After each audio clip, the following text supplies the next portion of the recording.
of them around. It's amazing how that happens. I would guess even more than 100 actually, but I'll go safely with the bet of about 100.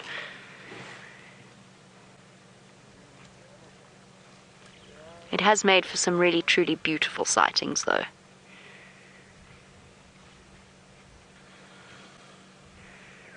Our view of these ellies is getting a little bit obscured. We've got this female for now, but obviously as you can see there's a vehicle there, there's a vehicle behind me, and there's also an elephant, young elephant bull that's coming up behind me on the dam wall. So we're stuck with this view for now, I'm afraid. Or what we could, I don't want to frighten him. This elephant bull's crossing the road behind me, but he's young, a young elephant. Yes, you're already giving me head shakes, huh? I don't want to reposition because all I'm going to do is scare him. He's just going to get a fright, so you'll just have to settle with the view of my face for now, and I'll move when I can. I'm not in any way bothered by the elephant that's behind us. He's not a threat to us, but he's young, and he'll get a fright if I move. Okay. Our elephants have moved off. Perhaps the theme for the afternoon is changing. Let's go and find out what marks in the sand Tristan has found. Well, we were looking at marks in the sand, and then we got sidetracked by termites that are scurrying about. These are harvested termites that seem to be trying to harvest bits of grass, but not doing it very effectively this afternoon. Normally they're so good at being able to pick them up and move them. There's one there, Ferg, that's got a piece of grass, but I don't know if it's going to be able to move it. But look at the size of that little termite and the size of grass. Unfortunately, it's being blown by the wind, so it's doing a bit of side walking. Are you struggling there a bit? So it's not actually walking straight at all, it's being pushed by the wind, and so it's having a really tough time of it, being able to drag this piece of grass to its little hole. Now, you'll see it'll eventually get to a hole, hopefully in the next little bit, and it'll then take that grass down. And the reason why they're doing that is they're trying to get it to be able to plant fungus spores on it, and the fungal spores will be able to grow on the grass, and they can then eat the fungal spores. They're not actually after the grass itself. But isn't that amazing that a termite of that size is able to carry such a long piece of grass? I mean, imagine trying to carry something of that length as a human. I'm not quite sure what it's up to though. It's going back and forth, and now it's abandoned it. Sorry, termite. But the tracks in the sand that Jamie was talking about are tracks for Hosana. Now, we have these male leopard tracks, but they are almost indistinguishable on the road. They've been driven over, and so it's very, very difficult to actually show you what they look like. I'm going to try and see if we can't follow the tracks for a while and see if we can't find a better track that I can actually show you what they look like. But what we do know is that they are from this morning, so they are kind of on top of some of the vehicle tracks, but they have been driven over this afternoon, and there's a few ellies that have walked over them. No surprise there, the amount of elephants that we've had. But what I think he might be is, I think he might still be in the Mulawati, or sort of south of Weirtela Dam, so we're going to try and head in that area. It's going to be quite difficult because of the amount of elephants that are inside that drainage line, but we'll give it a bash and see, and maybe we'll get lucky and be able to find Hosana, which would be quite nice. So Ferg, onward and let's forward. Let's see if we can't... Ah, look, our termite got its little stick down. So when we walked away, our termite obviously was camera shy, but there goes our little piece of grass into the hole. Goodbye. There we go, gone. Well done, little termite. That's very clever of you. Now, we're going to carry on and enjoy this last bit of sunshine and try and see if we can't find Hosana. And while we do that, I believe James is bumbling along in late afternoon golden sunshine. How could anyone accuse us of bumbling along, Seb? I mean, I feel like we're on a purposeful mission here. I don't feel like we're bumbling in the slightest, do you? No, we're on a very serious mission to find animals here. We have come straight back down Central Road, which is the road that we came towards Buffelshoek Dam on, and that is because Herberto has suggested we come along here and see if perhaps the leopard tracks that he and Tristan are following have not popped out somewhere around here. So that is what we are doing. Lex Hess, whom we have mentioned many times before, who is a very famous guide in South Africa, is guiding out of Weirtela at the moment, and he too is helping us in this area. And with all of this competence and years of experience in here, we're almost guaranteed not to find this leopard. I say that, of course, because finding leopards, I've come to the rather sort of sad conclusion, is largely about luck.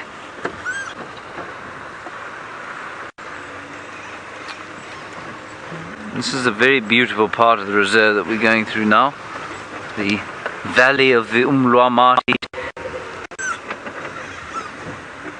as it joins with the valley of the drainage line from Buffelshoek.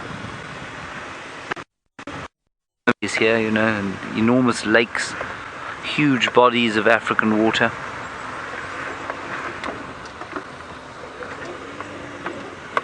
It's going to be bereft not to see them, you know. And we go to Kenya and we've got things like Lake Victoria nearby and Lake Natron in the Rift Valley.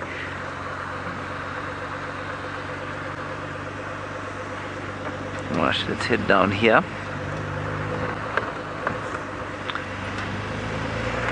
Otherwise, I'm afraid, since the elephants, we have not seen a great deal. In fact, we haven't seen anything at all. And I'm rather hoping that this road is going to prove a bit different.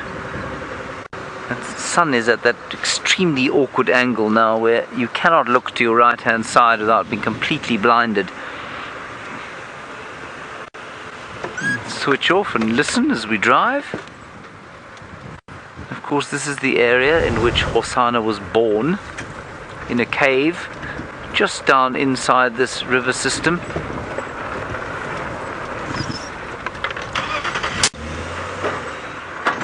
Oh dear. Sorry about that, everyone. That's very embarrassing. Can't be stalling a car when you're 40.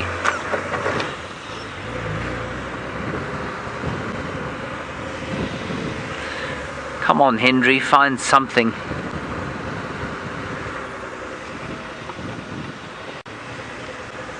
Oh, Charlie, you want to know what I studied and what qualifications I have?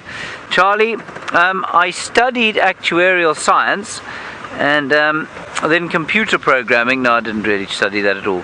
I did a very general degree in biology, and my honours project was on sort of social conservation. So I looked at the Zulu people around a forest up in Natal, which is it's a very small, very special little forest.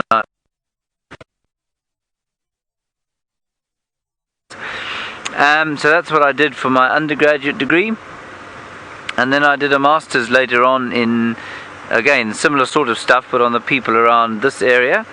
But to do this job, I don't actually have, I've got sort of one formal qualification, I guess, to be a guide, but only because we had to have them much later on in my guiding career. We did all the training in-house. There wasn't a sort of national standard for guiding when I started. Now, in order to be a guide, you have to have a national standard qualification. But you certainly don't need a master's degree to do what I'm doing now. You just need a general interest in the wilderness and a willingness to learn and an inquisitive mind. I just happen to have done a degree because I'm one of those people who, well, you know, I lack imagination, so I had to go and do some sort of formal qualification to make myself feel like I was useful.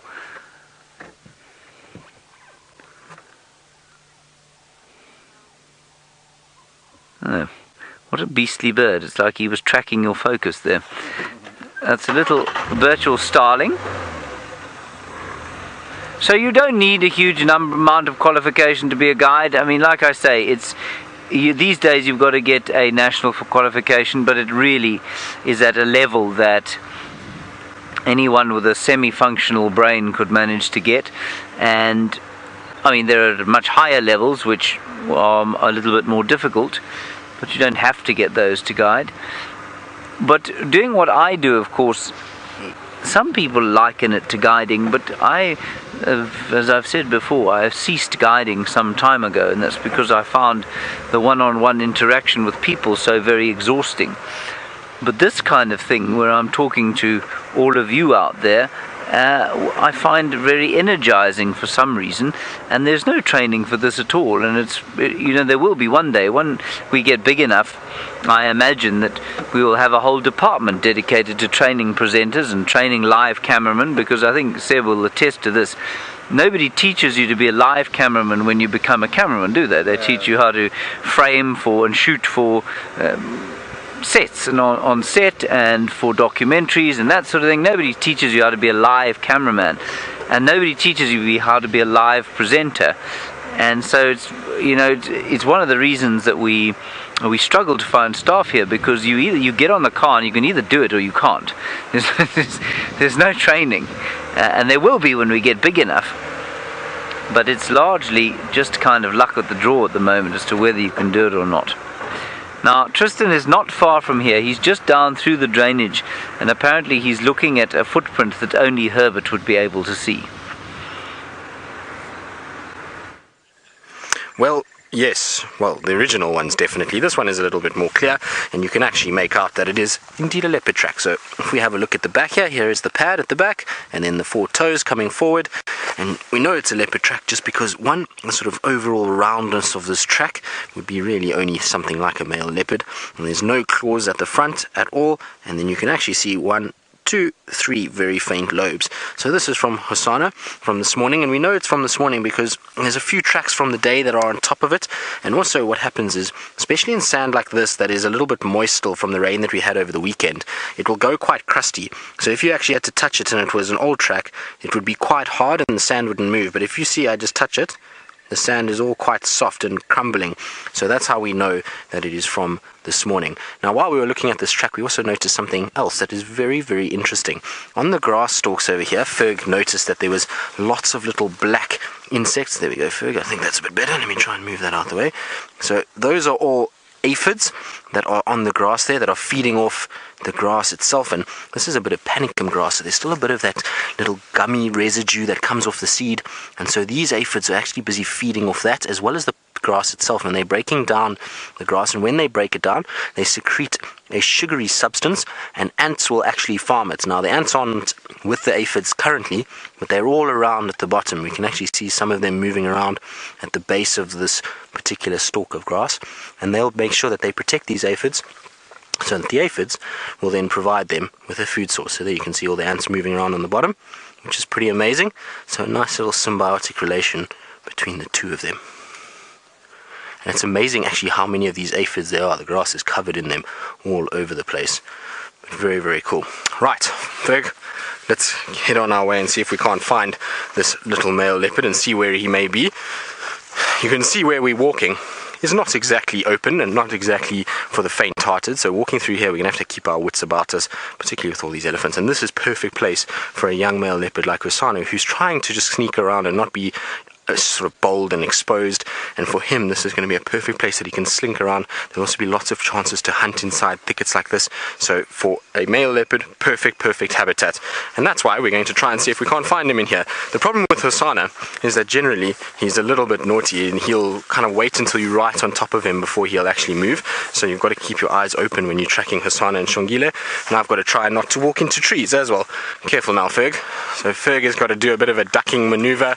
He's got an antenna that on top, so he has to be careful of the trees, and that's why we're just taking it a little bit slow as we move through here. Luckily for us though, the elephants that we had earlier that were coming this way have started to move a little bit. They went a little bit further south, so it means that we should have a clear run to sort of track these tracks going northwards. The problem is that in places the elephants have walked on top of it, which is going to make it a little bit tough, but we'll see what we can do. Very quick there, Ferg. So we're making Ferg move around a little bit.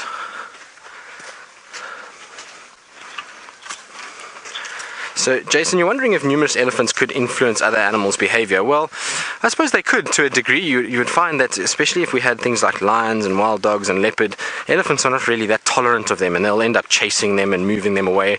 And you'll find a lot of times, if a lot of those animals hear elephants coming, they'll move off. So likewise at waterholes, if we had a situation like yesterday afternoon where we had a lot of wildebeest at Djuma Dam, it's almost like they waited for the elephants to leave before they came down and drank, and then left when the other herd of elephants arrived. So they do sometimes sort of take that as a hint, and they know that the elephants are bigger than they are, and they'll just push them off. But other than that, not too much. You won't find the elephants chasing animals in the bush, and when they're feeding, it's more just when they're around water and if there's a predator around. So those animals will get affected, but other than that, not really. What will happen though is that they will be exposing a lot of food for a lot of animals. So as elephants move around, now let me just move that out the way for you, Ferg. As elephants move around in these areas, they're often lifting up bits of trees and moving it and putting them into different places. Careful, Fergie, gonna fall there. And and as they do that, they're exposing plants that other animals wouldn't have otherwise gotten to. So there's going to be a lot of animals that are going to benefit for that. And then the other side of it is that they leave a lot of droppings behind. And when they leave droppings behind, that means there's a huge food source for insects. You'll find dung beetles and varying other little insects that will get into that area and utilize them. So a lot of elephants is actually a good thing for the area and a good thing for the diversity of this particular section. I'm just trying to see where Herbie is because I'm trying to keep up with him as well. We don't want to end up with a situation where we get separated from Herbie, but I can hear him just off to my left here, so he's still okay. So Herbie is telling me that these tracks are still going northwards, and you can see there's our intrepid explorer. Say hello, Herbie. No. So like we say, the tracks are still going north, and so Herbie's walking in front because it makes it much easier for me to be able to talk to all of you and not have to worry about looking around too much, and he keeps us nice and safe and makes sure that we're in a situation where we can speak to you and give you our undivided attention while we move around through these thicker areas. Now, I wonder if Hosanna is somewhere in around Vuurtele Dam. We know that he had that kill there the other day, so I wonder if he's not heading back into that area.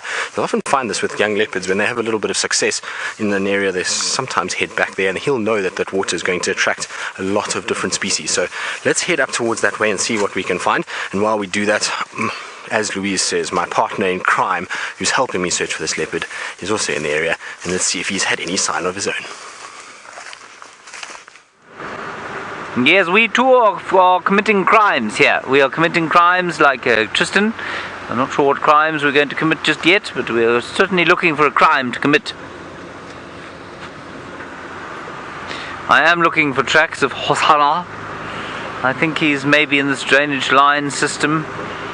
Of course, when we keep saying maybe in this drainage line, I suppose there must be a fair number of people rolling their eyes heavenward, thinking, not again. I certainly say, starting to do that every time I say, maybe just in this drainage line. I think she's gone into the drainage line. I think the elephants are going to the drainage line. Maybe the leopards in the drainage line. You know what? Those lions have gone into the drainage line. We can't see those Nyala. They've gone into the drainage line.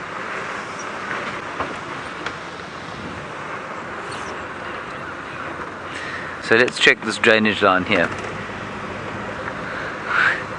Louise has said, without any hint of sarcasm in her voice, with a deep sense of malice, a deep sense of, what shall we say, umbrage, that she is very sick of hearing that things have gone into the drainage line. Hey? It's like putting it in the rubbish, exactly. Lex also had some Franklin's alarm calling around this earlier, but didn't come up with anything. I think the Franklins went, Seb? Into the drainage line, correct.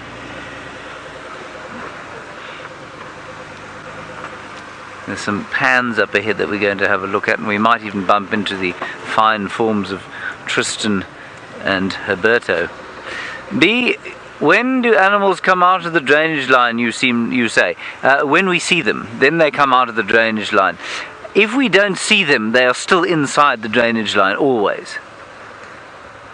It is impossible for them to emerge from the drainage line without us seeing them. It's not possible. Cannot happen. Ergo, if we do not find Hosanna on this road, he is in this drainage line, hiding.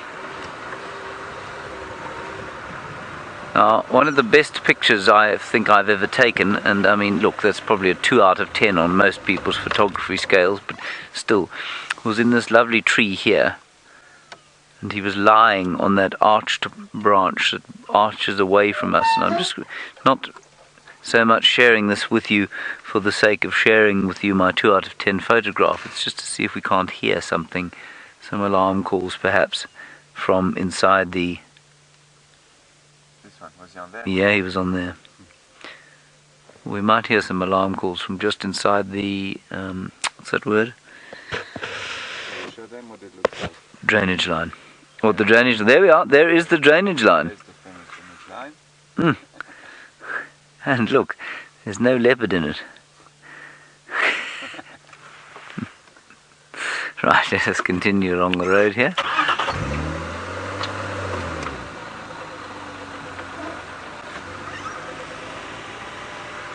Right, one person who is not searching around a drainage line at the moment is the person who is searching around the plains, and that, of course, is Pajamas Patterson.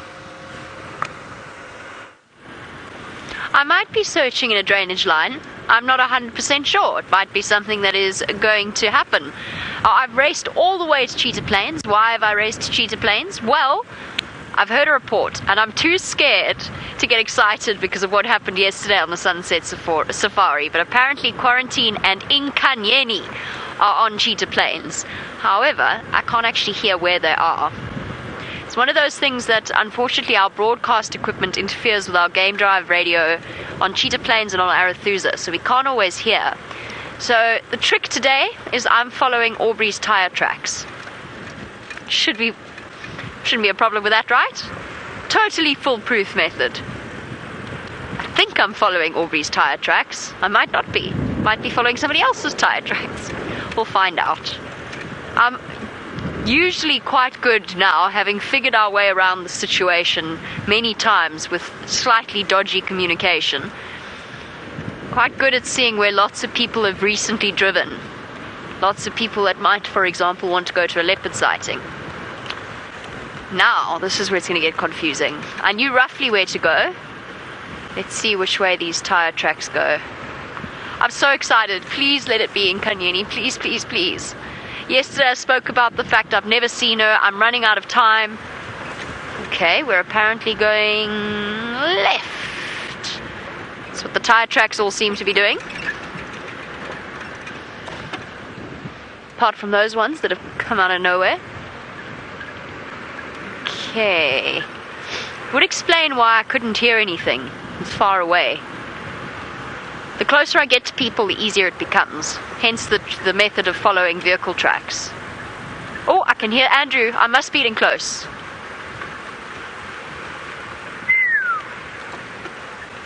This way.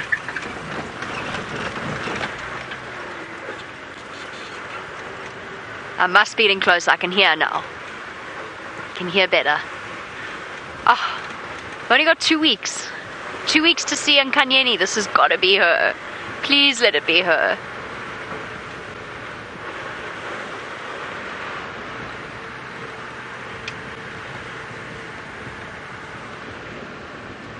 Okay.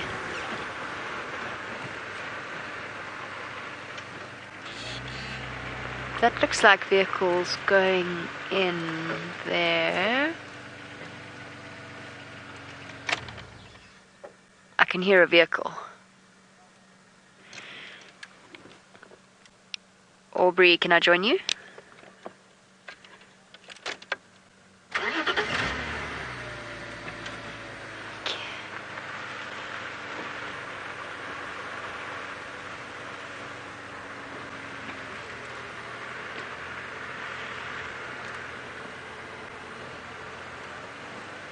Okay, copy. I'll let you know. Andrew's asking me if I think it's Inkanyeni. Please let it be Inkanyeni.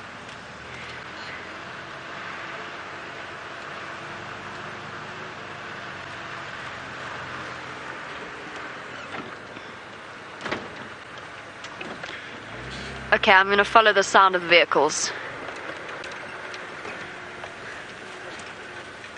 Please let it be Inkanyeni. Okay, let's follow these vehicle tracks in. Luckily the grass is nice and long. Makes it easier to follow. More difficult to follow leopards though.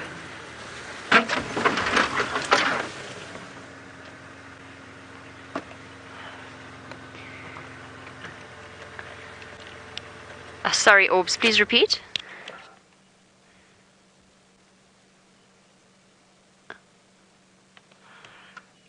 Okay, copy that, thank you. They're on the other side of the drainage line. Drat. Right, the long grass was a false security. Obviously the people started here and then moved onto the other side of the drainage line. Okay, back we go. Western side of the drainage line, it is. No, they're in the drainage line, Lou. They're in the drainage line. The best view is from the western side, though. So, James jinxed it. One person who's not looking for leopards in a drainage line is Jamie. No, I am too. Okay, let's go and find out. Sorry, we've got to go back on ourselves. My tire tracking method, my trusty method, got us there. Just took slightly longer.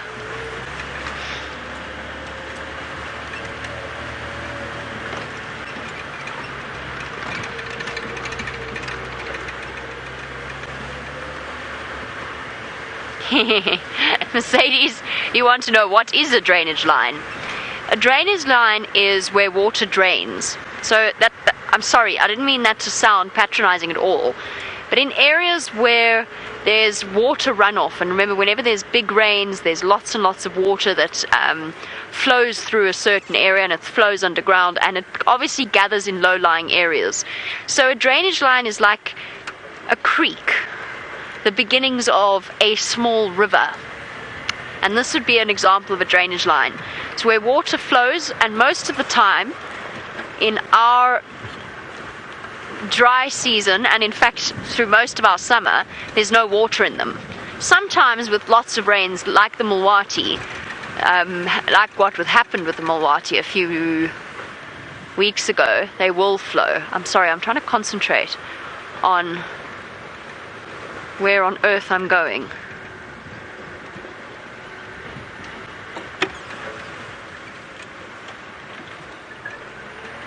Must be a way in this way. Can't be that much further. Craig, first person to spot a vehicle gets a gold star. Oh yay, says Craig.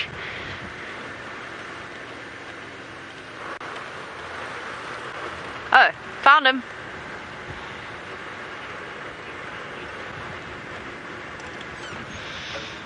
Here we go. Let us go and find out if this is Inkanyeni. Is everybody holding thumbs and crossing fingers? Because I am. I would love to see Kachava. I won't be upset if it's her. But I'm really, really hoping that it is Inkanyeni. Let's go and find out. We're going to have to do a little bit of bundu bashing here, just to get in. Figure out where to go.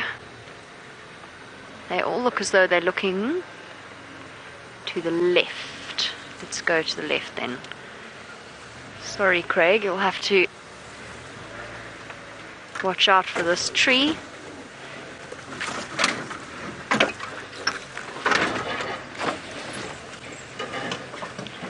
Here we go.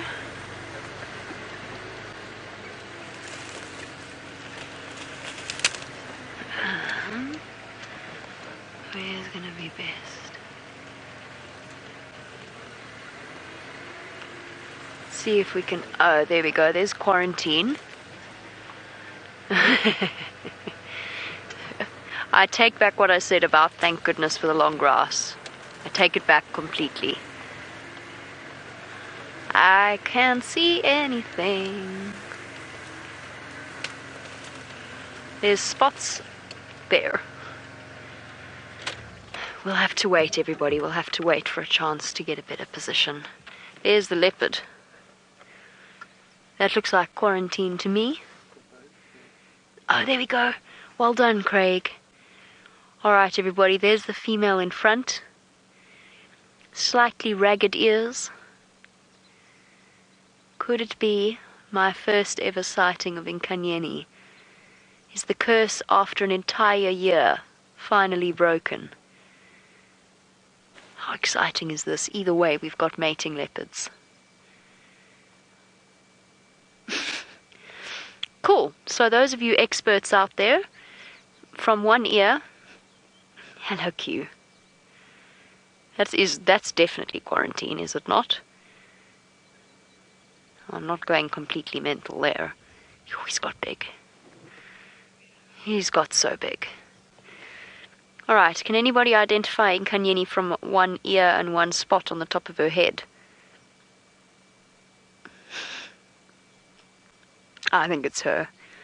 This doesn't look like a young leopard. It's definitely not for Tommy. Unlike yesterday where we got a bit confused. The good thing about mating leopards, especially at this time of the day, they're not going to be still for long. When leopards do mate, it is a relatively regular experience. And the wonderful thing for our new viewers is that it is quite an extraordinary thing to experience. The noises involved, not violence, well yes, violence actually. The violence involved with a leopard mating process is extraordinary to witness. And it always, to me, the thing that I really love when I see mating leopards is you remember just how wild that streak runs within them, just how powerful and vicious they're capable of being. And that, to me, garners a lot of respect. Oh, cheetah plains, you and your grass. Don't worry, everybody. We will have a chance to reposition later and get a better view.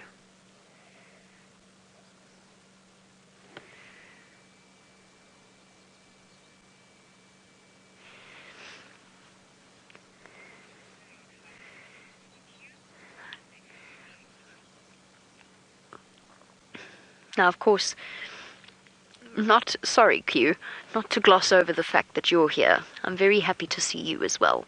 Quarantine, by the way, is one of Karula's cubs. Well, he's now fully grown. He's definitely no longer a cub, but he was one of Karula's cubs, and it was actually part of the litter before Hosana and Shongile. Not counting, of course, the tragic situation where she had another litter in between that were killed by hyenas.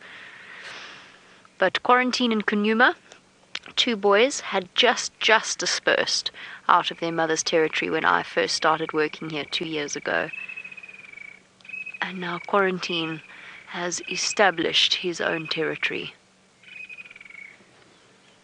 Bonus points for somebody who can guess what that call was. I don't know if you could hear it. Lou, could you hear that call?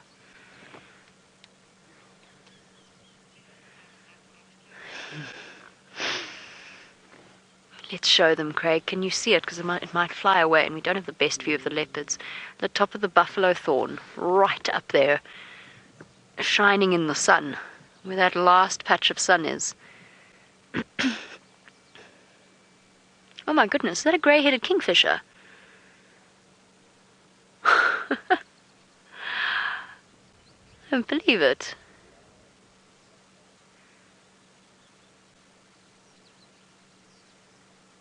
Tiny little kingfisher. Just want to check something. No, I don't. It's not. It's brown-hooded. I got overexcited again. It's the second time I've done that recently. I keep thinking I'm seeing grey-headed, and then it turns out to be brown-headed kingfishers. Very subtle difference in that they've got chestnut bellies. No, sorry, I'm talking nonsense. I'm talking utter nonsense. It's a striped kingfisher. Silly me. Oh, here we go. Back to the leopards. They're mating.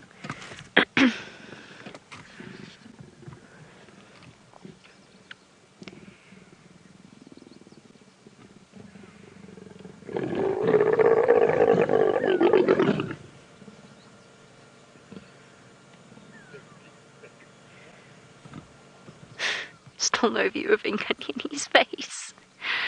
But there you go. Those are the sound effects of mating leopards. Isn't it an extraordinary sound? It was a striped kingfisher, by the way, just to finish off that thought process. I was talking utter nonsense. Micah Munch, you want to know how long do leopards... grumbling at each other. You want to know how long leopards will stay in heat or in estrus.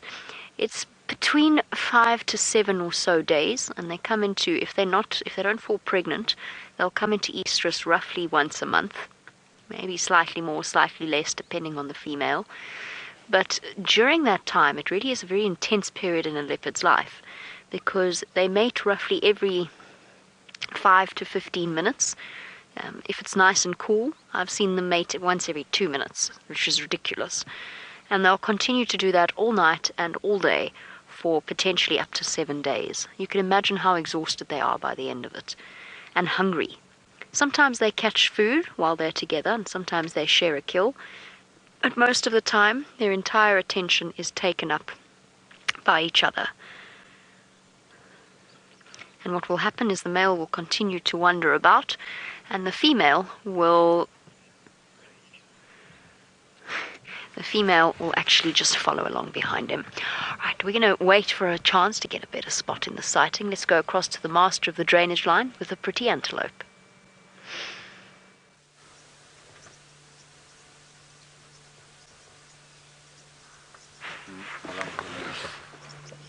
One more and we're going.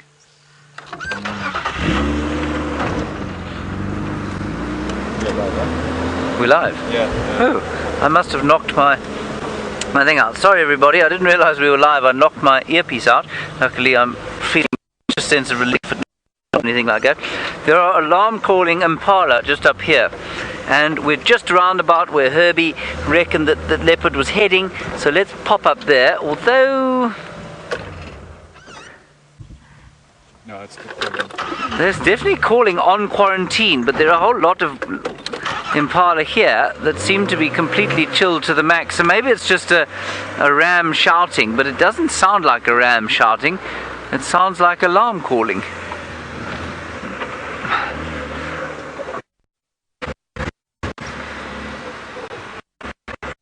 Just keep going. Everything else seems very relaxed there. It's definitely worth following up on though. Were we live with those kudu?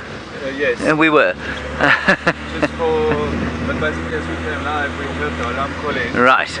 Okay. Okay. Perfect. So you did see those kudu, everybody. They were very beautiful. Now you see there's a huge amount of general game here. It's very chilled. And apparently Louise gave a hilarious link, which I missed. What was it, Louise? Let's pretend that I've just gone live now. You're live, you're live.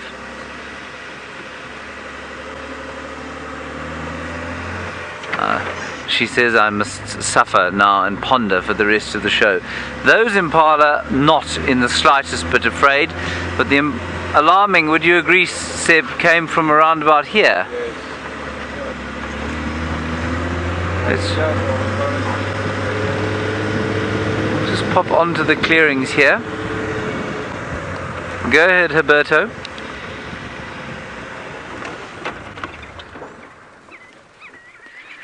Herbie, sounds like Inga's quarantine area.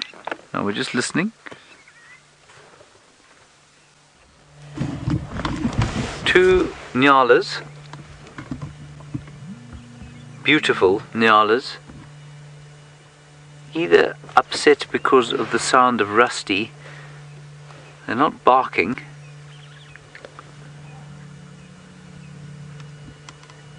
But there's no more Impala alarm call. Beautiful sun going down there.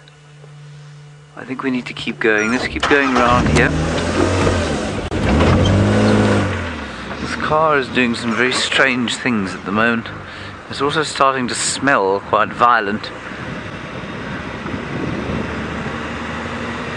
Now I thought we heard alarming from here. See if we can see any twacks of a male leopard. No.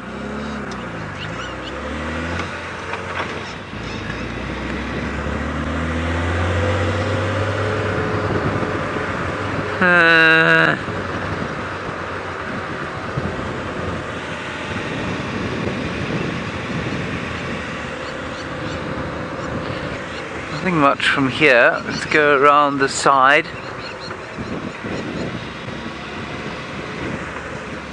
Now this is where what we refer to as Inga's house is. It's one of the landowner's homes. I don't think he's inside there.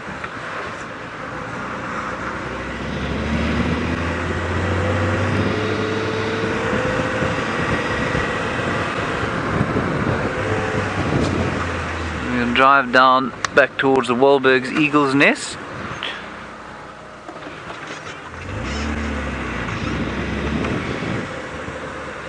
Let's turn off and roll down electric vehicle style.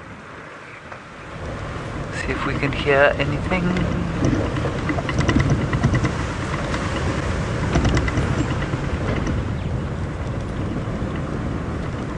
Strange, it stopped immediately as we turned round.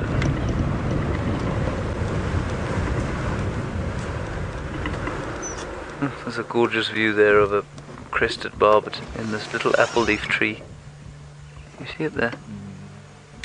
Yeah, but I'm forward. Okay, stop there. Yes. I can still hear calling. Beautiful.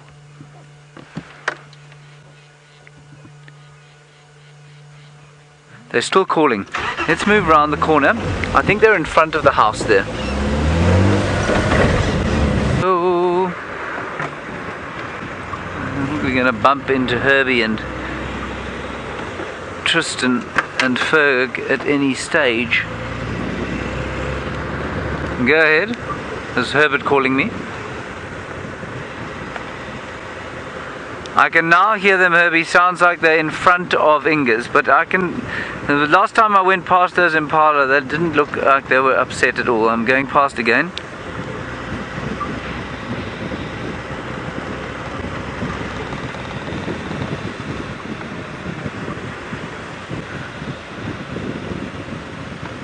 Let's stop here. None of them are looking up even. I think it must be that they're just rutting, I'm afraid. That's embarrassing.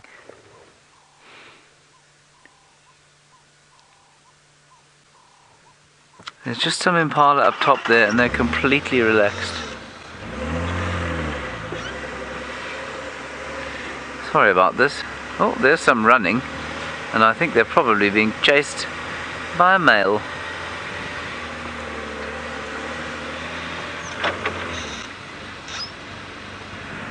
Alright, let's go back up to the top here, and while I incompetently search around here, let's go back to a much more competent leopard sighting.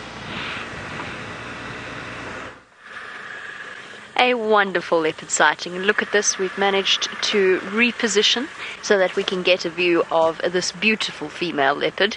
This is her, right? With those eyebrows, those dark marks around her eyes. I'm certain it must be. I'm so excited. I can't believe it finally happened. It was the last thing I expected. Craig, can you see Quarantine from where you are? Because I'm sure they're going to mate. Let me go back. Yeah, I see him there, but we don't got no time. There, how's that? Can sort of see him. There we go, because I'm sure she'll mate with him now. Enticing him. The female does all of the enticing in these situations. She is very, very flirtatious with the male. She'll walk up to him and basically whack him in the face with her bottom. There, see, watch. It's the leopard dance.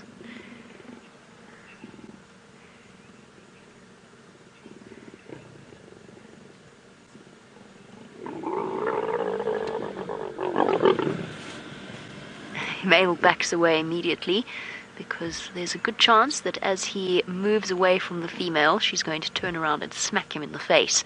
And that's because he has a barbed penis, so as soon as he moves, he hurts her. Now, Jason, you want to know if these leopards have mated before? They have. I know Taylor had them on the concrete dam wall, or reservoir wall, not far away from where we are right now. I, of course, have never seen Inkanyeni, so this is my first time. And I'm so excited. There was a thought, because she did disappear for a while, there was a thought that perhaps she might be pregnant or might have had cubs and that she had suckle marks. The fact that they're mating doesn't completely negate that possibility, but I didn't see any suckle marks now when she stood up. I didn't see any sign of suckle marks. Either it was a mistake, perhaps she was lying in wet grass, or else it could be that she lost the cubs that she had. I don't know. It's difficult to say.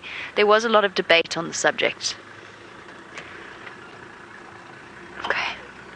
I'm just going to do some shuffling around. Aubrey's going to come past us.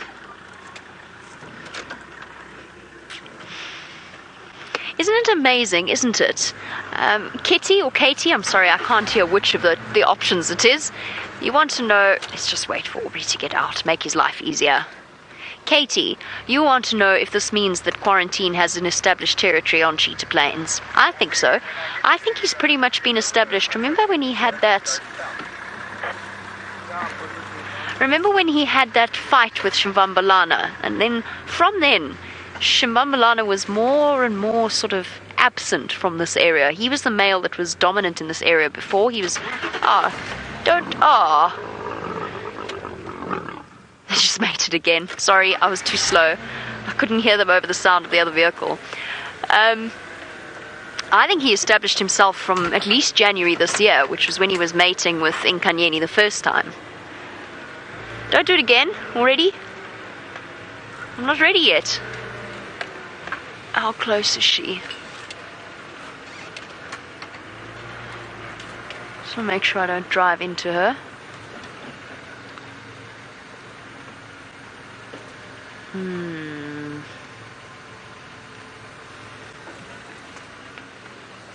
Okay, this is a little bit close.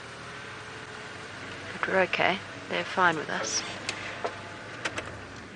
Here we go. Hello, Q.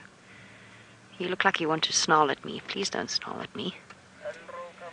Kudu, of course, was famous for being quite a snarly leopard. He liked to growl and charge at vehicles and then just flop down next to them and sleep there. And his brother Quarantine is very, very relaxed around vehicles, but he's, as we've just discussed, he's just established himself a territory. This is one of the first times he's been mating with a female. Not his first time, but one of his first times. So he might be inclined to be quite protective over her, which is why I approached very, very slowly. But, as I said as well, the female goes to the male, so there's a good chance she will go to him and we'll have a brilliant view. I'm so happy.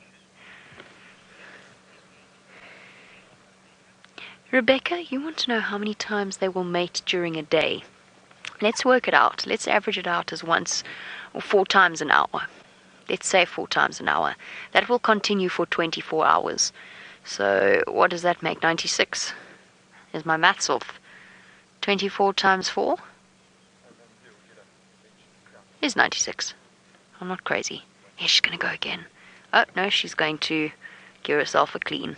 Fair enough. Hygiene is very important in these situations. So you're looking at 64... No, what did I just say? 96 times a day, potentially. Look, they have a bit of a break. I'm averaging it because she could mate with him now in this cool time of the day. She's already mated 3 times in the last 10 minutes that we've been here, or 15 minutes that we've been here. So it's quite a high amount, especially in the beginning. It slows down towards the end of her estrus cycle. But it will average out as about 4 times an hour. In the middle of the day, obviously it's hot, the sun is shining. It's not really conducive to really wanting to move all that much, so they won't mate as frequently. She is beautiful. And it also, of course, is a wonderful way of comparing sizes between the two of them.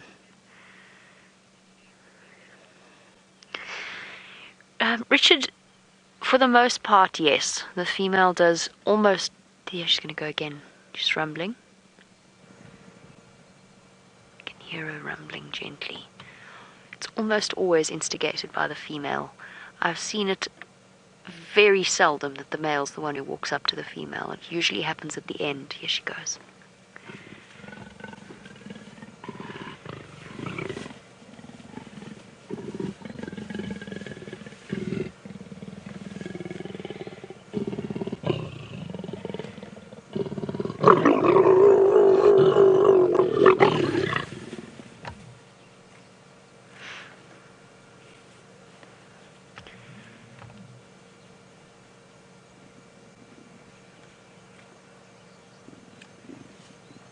She's not rolling onto her back. Someone's exhausted. Every time he mates, he moves a little further away from her, and then she just gets up and followed him. She's not rolling onto her back, which is a typical behavior of female leopards, so they might have been mating for a while. And of course, as it gets darker, it means the leopards will be mating more frequently. However, it also means Bushwalk has to say farewell. Jamie, we need to start heading home. It's starting to get quite dark, and with a number of elephants around, it's probably not the best idea to be out while it is very dark. And you can see there's some beautiful colors coming out into the sky behind us. It's that sort of late afternoon pinks and blues, and hopefully for Jamie, Inkanyeni or Quarantine will jump up into one of those trees and she can have that as a backdrop. And I'm very jealous that she's seeing Quarantine. Still have yet to see him, so maybe tomorrow morning we'll get lucky. Now, with our tracks of little Hosanna, we found tracks still coming north. And we had, when I was with the elephants, I had Franklin's going crazy in that relative area, but unfortunately we were stuck in the middle of the elephants, so we couldn't get there as quick as we wanted to. But I'm sure he will come out at some stage, so if we don't find him this afternoon on drive, I suggest all of you check the dam cam tonight. I wouldn't be surprised if he makes an appearance on dam cam. He is heading slowly north up that drainage line, and it wouldn't be surprising at all. The problem with the Hosanna is that he's naughty, and that he'll be so interested in everything that moves that maybe he found those elephants that we saw and he's been following them around. I've seen Shongila and Hosanna both do that. When they see elephants, they get quite interested and then they start to move towards them. So we'll just have to see how it goes, and hopefully we will see him, and James will get lucky and find him as he drives around in the last little bit and as it gets a little bit darker. Ferg, be careful of the big stump behind you over there. Ferg's had a tough afternoon. We've dragged him through some horrible thickets, and with his antenna on top, it makes life a little bit more difficult. So try and steer him clear of falling over any more this afternoon. Nice guy, sir. Right, so we're going to head home and try and get back before it gets too dark, and while we do that, let's go back to my partner in crime and see if he has had any more luck and whether he gets more luck. I'm still committing crimes here, or trying to find a crime to commit. We've come to the pan where Herbert said that the tracks were heading towards when they had to give up because the light faded. As you can see, there are 7,000 leopards dotted around the shores of this pan. He's very frustrating, this fellow. But I think it might be worth just knocking about here for a little bit, seeing if we can't pick him up. Anyway, you've had a leopard sighting today. We've had a sighting of 2 leopards today, which is very nice.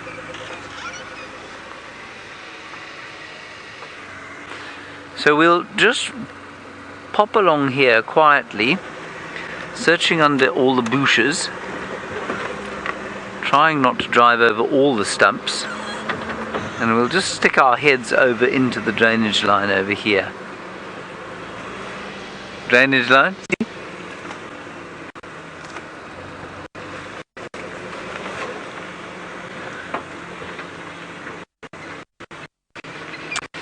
Lisa, a nice question from you, which I should have explained earlier. You say, is there a difference between alarm calling and normal calling?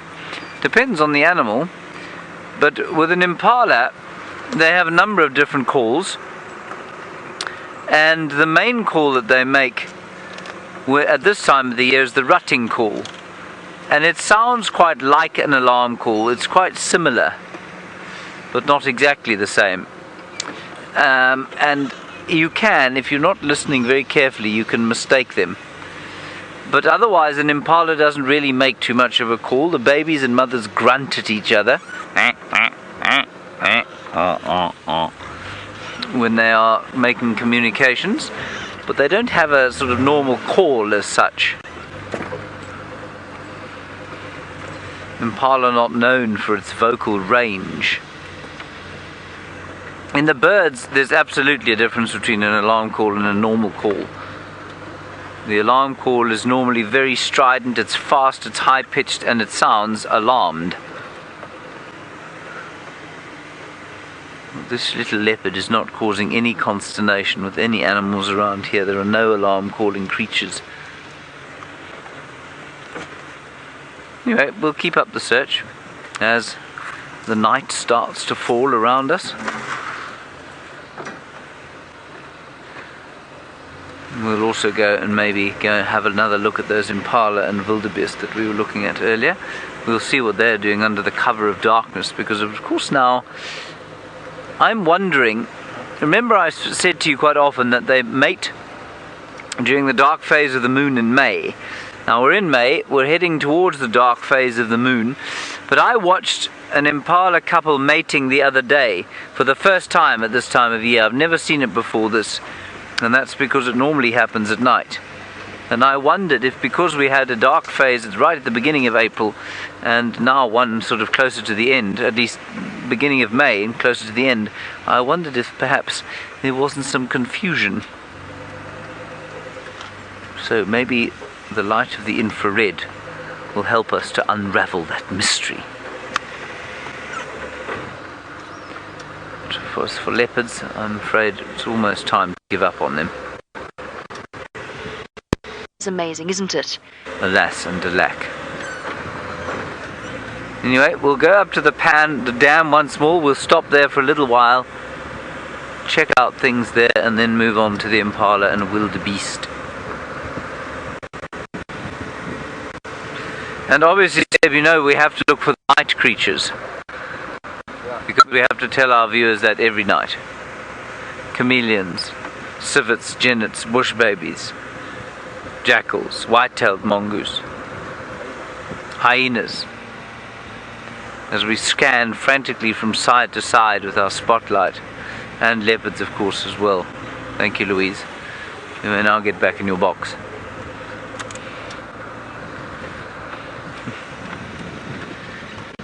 All of our lights are on.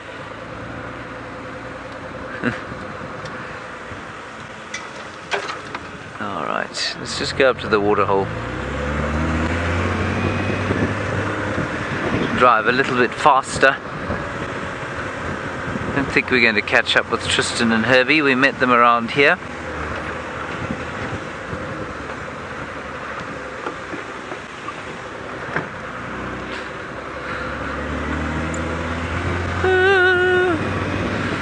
Come on.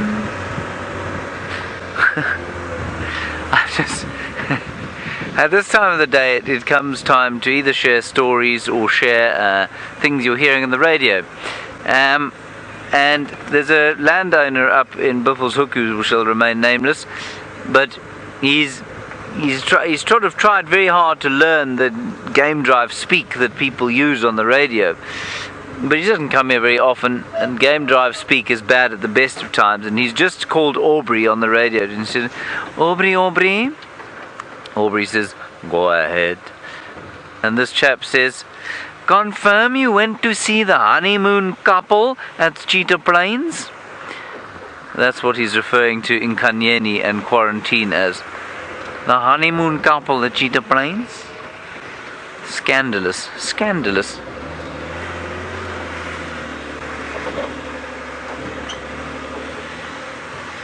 Right, we're going to turn off here and have a listen to the sounds of the night, the deathly quiet of the non-approaching leopard. Okay.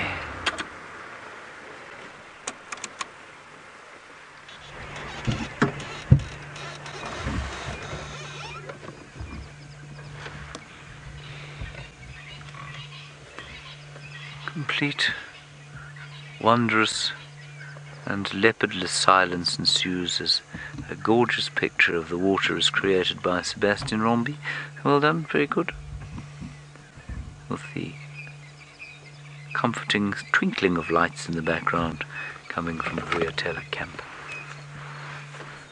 Now I will scan down the other way. Still Impala making the same noise that conned Sebastian and I earlier. Maybe they really are crying wolf this time. I can also smell dog food in the air, which I think is probably not likely to be dog food, but a mixture of potato bush and stagnant water. What do you think, Seb? Yes, yeah. Do you know what I mean? Mm-hmm. Yeah. Hopefully not Djuma's kitchen. Hopefully not Djuma's kitchen, yes.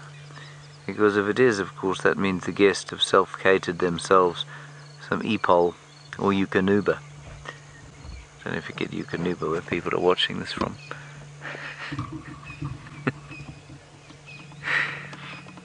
That is very gorgeous indeed. But I'm afraid very little is shouting about how upset they are because they've seen a leopard.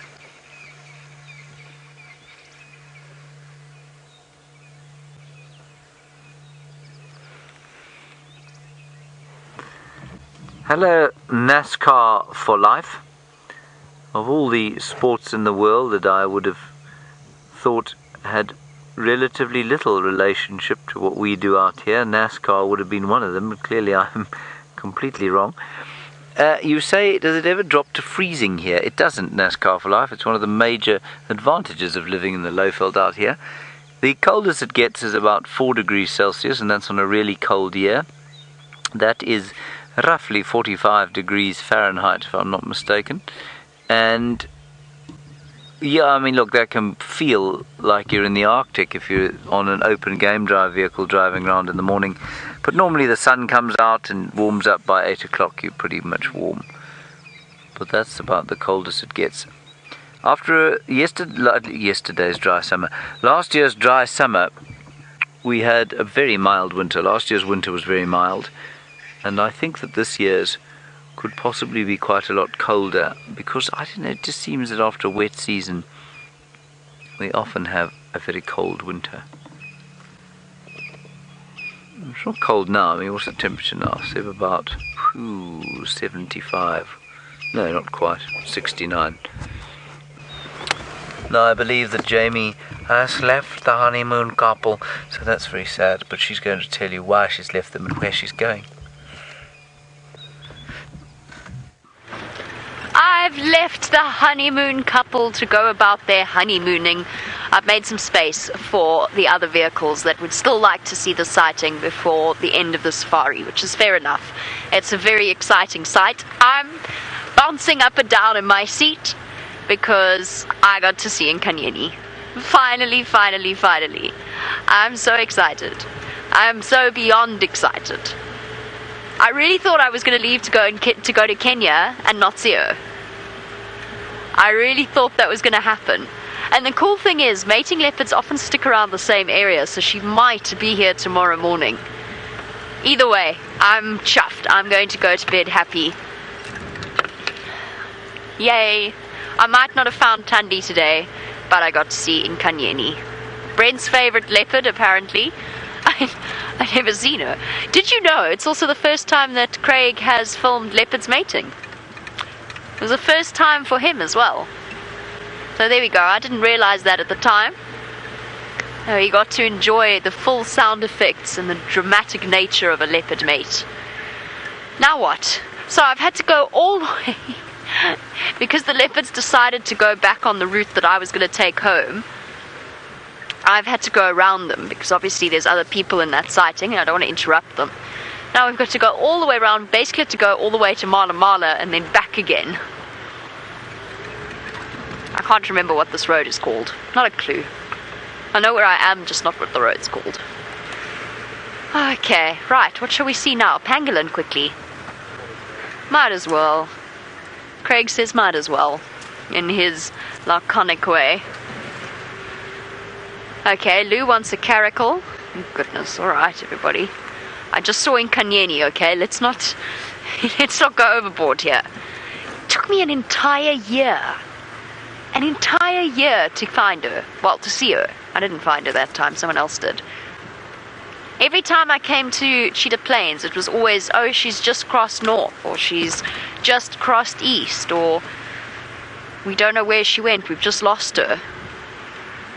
Or I'd find tracks for her and then follow her across the boundary time after time. Or she's gone into a drainage line. Leopards do love a good drainage line. I'm chuffed. I'm very, very chuffed. I'm glad I got to meet her before I leave.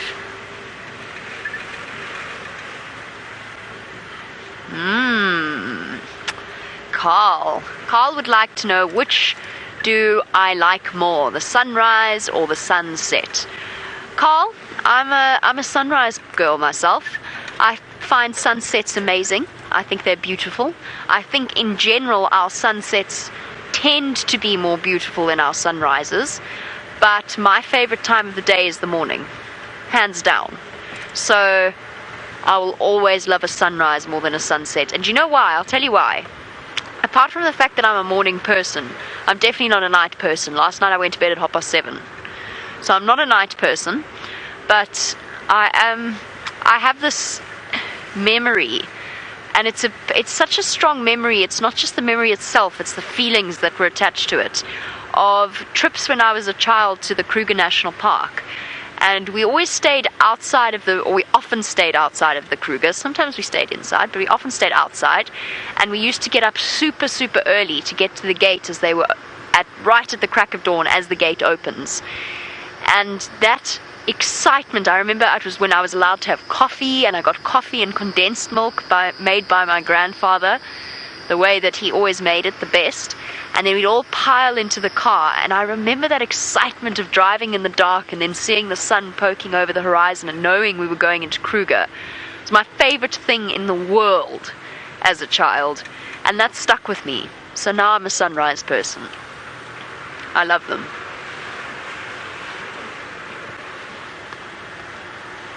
What are you, Craig? Sunset or sunrise?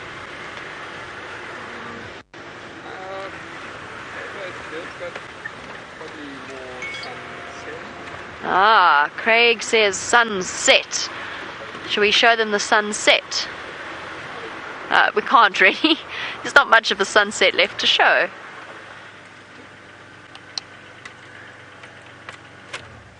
But I can stop for a second. There we go. Can't beat the colours of an African sunset.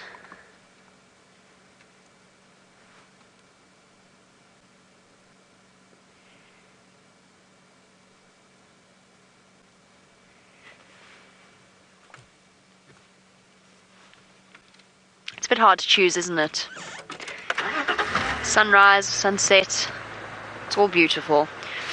Lou tells me that James is trying to put his infrared on. I think I'm in for a shouting at when I get back to camp, because I took out the spanner that's used to tighten the infrared setup on the camera in order to undo the bucky or the pickup truck that we use as our work vehicle, as our company vehicle. I had to take the battery out because it was flat and we needed to charge it. And I forgot to put the spanner back in. And I have a feeling I might be drawn and quartered when I get back to camp. I even put a reminder on my phone, and then I forgot. So we'll find out. We'll find out if I survive the night.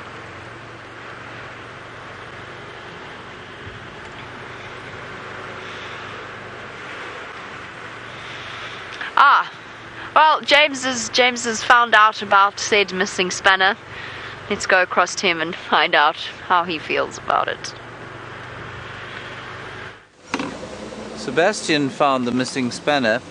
We cast aspersions on Fergus, and of course we shouldn't have been doing that. We should have been casting them on Jamie. Totally unacceptable. I'm not amused in the slightest. If the IR light falls off today, she will have to come out on foot in the darkness without a torch to find it. That will be her punishment. Unfortunately, drawing and quartering is not possible anymore. We can't do it legally. We also don't have any horses here. My audio is muffled. Hang on. How's that, Louise?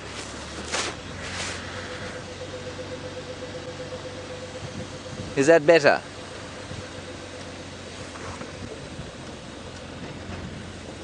Ah, good. You see, I've taken my microphone out of my peaked hat for the sun and put it into my woolly beanie for the winter. And sometimes that can provide a few problems. As I was saying, not many horses around here, and so drawing and quartering can be quite difficult. Can you imagine having died by drawing and quartering? Do you know what that was, Seb? No. It's when they tied 4 horses, one each to your arms and your legs, and then prevailed upon them to run at a great speed in opposite directions, yes. It must have been very unpleasant. But it's quick. Well, I suppose quite quick, yes. Now, Carl, you were wondering about whether I liked sunrise or sunset more.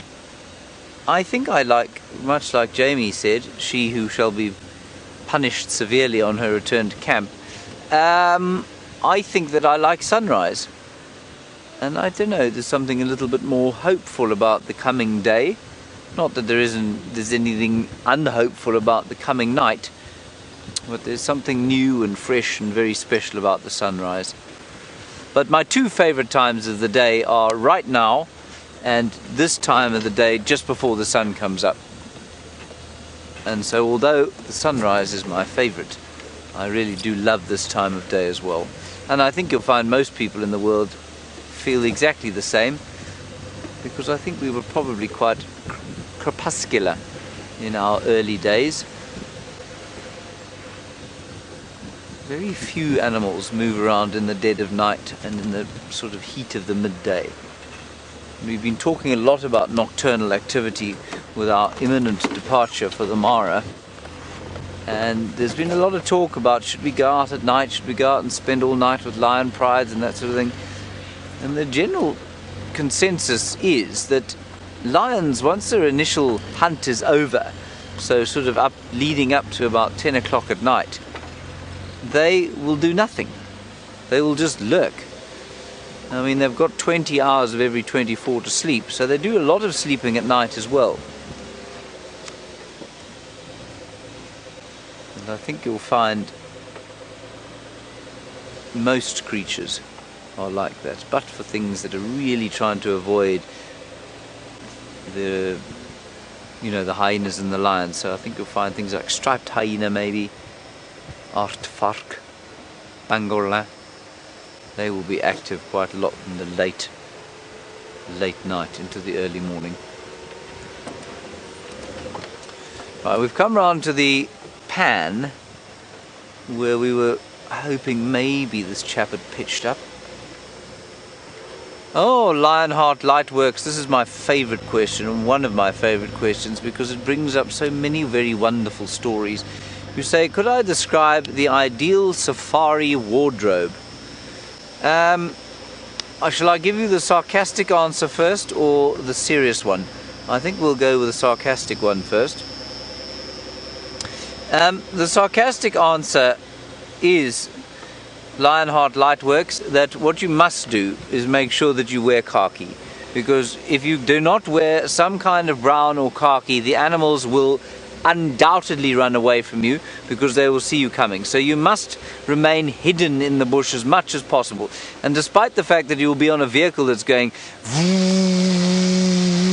with a guide yakking at you, if you're in khaki, the animals will not know that you're coming. They will be completely oblivious to your presence. Likewise, especially if you're on walk, you must be in something that makes you completely invisible. Ideally khaki, but possibly camouflage, depending on how serious you are.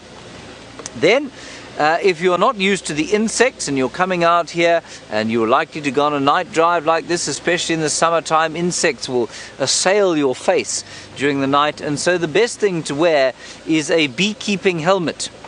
Now, I have actually seen this on safari. I have turned to face my guests as we drove along on a very pleasant summer's evening and found all four of them dressed in beekeeping helmets. So you definitely need that. Then you need industrial quantities of bug spray. Now, the general assumption is that you will not be able to find any bug spray here in South Africa, and so you must import it from wherever it is that you are coming. Normally it will be illegal in South Africa because it is so toxic it will probably melt your skin, but you must bring that too. Then what you mustn't bring is a jersey, because it's never cold in Africa. Africa is never cold at all, and so you must not bring any kind of warm clothing. Ideally you want to bring clothing, khaki obviously, or brown, or some sort of bush color that is breathable. So it must have flaps in various parts of it. Along the back is quite a commonly good flap, one sort of under the underarms to allow a good airing of the smelliest part of your body, possibly also sort of around the rib cage. And then I also quite like those pants that become shorts. So if you have got long pants if you can get the convertible transforming ones that become shorts immediately on undoing a zip, you should definitely bring some of those as well. In terms of a sun hat, what you don't want is your average baseball cap. What you want, of course, is something leather or canvas, I suppose, but something that looks like it would be worn, it would have been worn by Peter Hathaway Capstick or Frederick Courtney Selous on their hunting expeditions circa, I think they were active around the 1900s, so something around that, at least late 19th century. You definitely need a hat like that. Then, if you can get it through customs, a knife is an excellent idea for men. Men should carry a knife. Crucial are shoes. You must have a great pair of walking shoes if you come on safari, because to sit in a vehicle like this and not have a great pair of walking shoes would be a travesty. And so normally you need to go and buy a pair of shoes that is bush colored and would, buying, sort of 4 pairs for the family would sort of roughly equivalent to the GDP of a small country. So you definitely need those shoes. Must be waterproof completely, just in case some water gets into the car while you're driving. If you're walking, you definitely need those things. Crucially, you never go into the bush with shorts on. If you're going on a walk, you must have the longs, so don't lose the pant part of your transformer shorts. So that, I suppose, is a sort of general indication of what you should be wearing when you are on safari. Now I'll give you the serious answer. Let's separate safari into 2 things. Let's first separate it into walking and driving. A driving safari, basically you can wear anything you like. It really doesn't matter at all. Look, you should try and steer away from very bright colors, not because they necessarily affect animals, but because animals are largely colorblind, but what they do, the brighter the color, the more the light reflects off them. So the colors to avoid would be white or like a shiny black, but pale yellow, pale red, pale orange really doesn't matter. Yeah, green and neutral colors are preferable, I suppose, and you don't stand out like a sore thumb when you drive into a sighting. A jersey is massively important. Unless you're here in midsummer, it really can get quite cold when you're out in the open at night or in the early morning. So I would suggest bringing a good fleece jacket or jersey, and definitely a waterproof in summertime, because it is extremely unpleasant driving along in the rain without a decent waterproof. And the lodge, no matter how much money you have paid to stay there, will provide you with what they call the rain poncho, which, as I have many times before described, is about as effective as wearing a tea bag over your head. It is totally ineffective, and so I would bring my own waterproof clothing.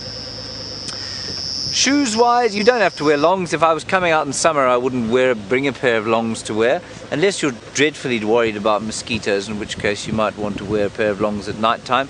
But you don't need to go into the bush with long pants on. If you go on a walk, let's move to walking safaris.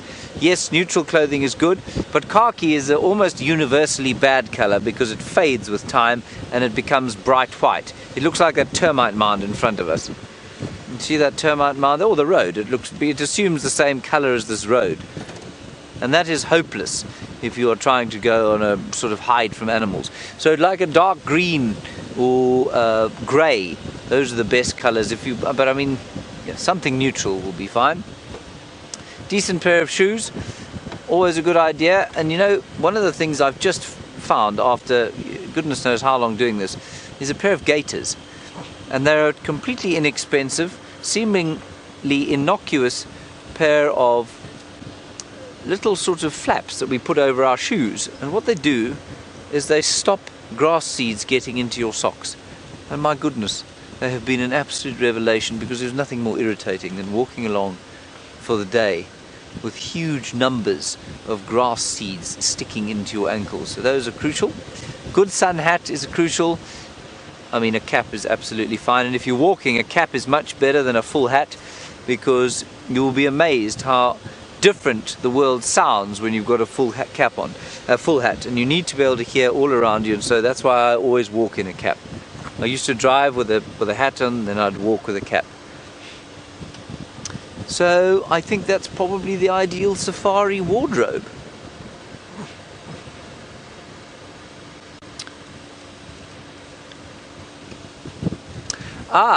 Now Machine Gun Nest, this is a very, very good question. You say, what kind of underwear should you wear when you're on safari? Well, ideally clean underwear. That is always crucial because, of course, as we all know, should you sort of happen upon an accident and be, you know, knocked down and some medical person has to come and look at you, what you don't want to have, of course, is a dirty pair of underwear. That would be the most embarrassing thing. So clean is first of all crucial. Ideally, you... I'm going to stop there.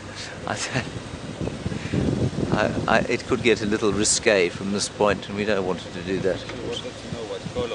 Oh, what colour? What colour of underwear? The colour of underwear, well, neutral colours, of course, and well, I always find that not white is the best option, I feel. You should wear underwear, though. I mean, there have been times, a few times, and indeed with a number of the staff members here, where, you know, thankfully they haven't been live, but the absence of underwear has put them in slightly compromising and embarrassing positions. So yes, you should definitely wear underwear when you are in the wilderness.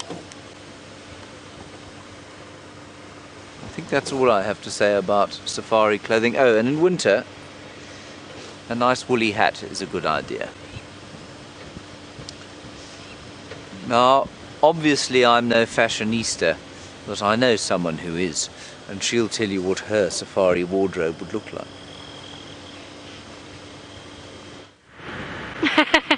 Yes, I am of course the great fashion lady of the Safari Live team. My outfits consist of khaki. Sometimes I wear green just to mix things up, and then some more khaki, and I have 2 pairs of shoes with me at work. One is my work boots, and the other ones are my flip-flops. That's pretty much it. What other things do I think is essential? I just keep thinking about it and thinking how important it is, and it's not really about fashion, to be honest, so I'm going a little bit off topic here. But bring your attention spans, and by that I mean take as many beautiful pictures as you want, and there will be some beautiful pictures and some beautiful memories, but be willing to set aside your cameras every now and again. It's something that sometimes I feel like people forget. They get so excited about the thought of the perfect picture. And I completely understand. Photography is an art form, and you do get some really stunning wildlife pictures. And I know that they mean a lot for memories in the future. But sometimes it's good just to set aside a camera and actually be in the moment. Because as our cameraman can attest, often you're so caught up, you're behind the lens, you're not fully with exactly what's going on in front of you. So there's a thought. And then on the subject of underwear, well, ladies, well, let me try and put this delicately. If you're going to sit in the back of the vehicle, it's very bumpy. I'm not going to say anything more. I'm just saying. Be aware that it is more bumpy in the back of the vehicle than it is in the front of the vehicle.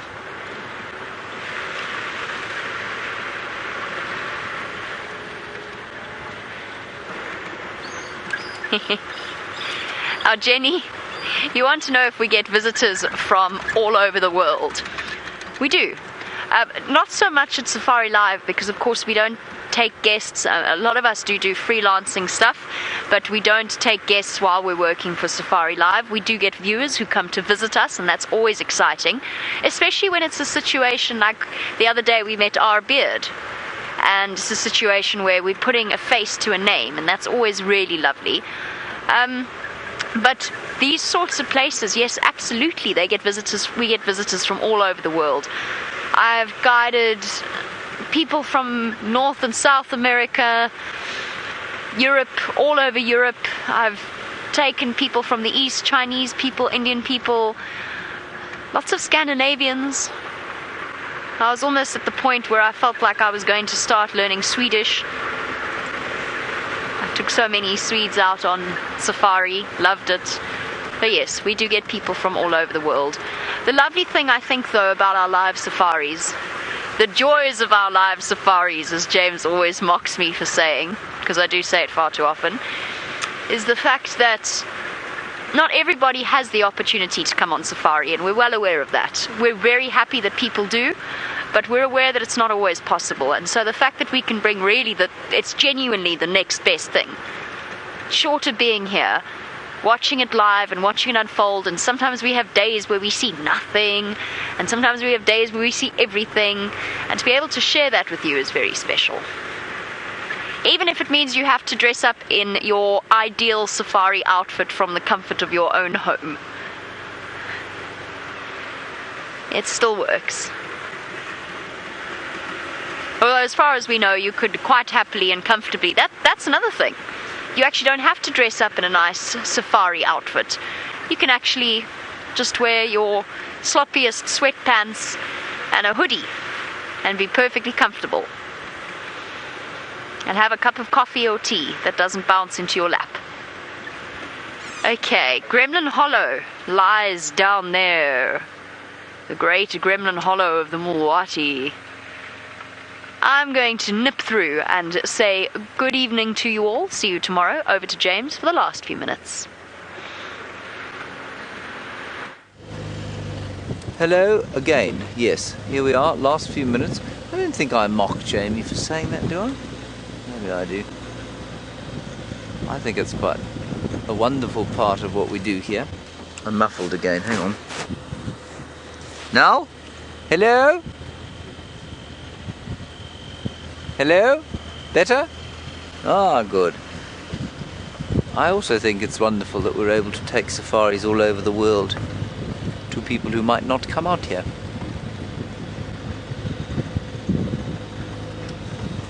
I'm afraid we have found no sign of Hosanna.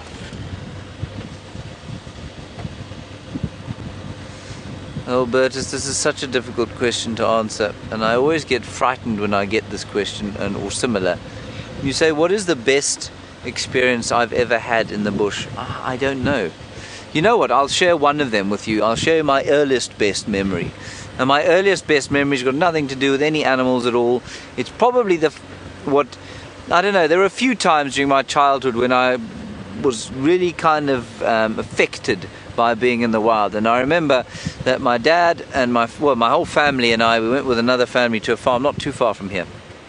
And to the southernmost baobab tree in Africa, basically. Well, in South Africa. And naturally growing baobab tree. People have planted them further south. And one afternoon when everyone was asleep, my brother and sister and mother were fast asleep and the other family was asleep, we'd seen this tree on drive, and my father has an excellent sense of direction, but he's not actually a bush person at all. I said to him, can I go and climb that tree? And he said, yeah, well, let's go and find it. And we went, and the two of us found the tree there, and I climbed it, and he climbed a little bit, and then he gets terrible vertigo, so he stayed down below while I climbed it. And I was 12 years old, I remember it. And that, for me, was probably, you know, if I was to write a highlight of 12 or 20 great bush experiences, that would certainly be in my 20 great bush experiences, because it was a real touch of wilderness, but at the same time shared with a special person. And I think that is how my bush experiences have been great. Touch of the wilderness and shared with great people. Alright everyone, that is going to be the it from this, that's it from this evening safari. Thank you very much for coming along drive with us. Thank you, Sebastian, for your efforts, to Jamie and Tristan and the rest of the crew, and we will see you tomorrow, of course, at 06:30. Until then, bye bye.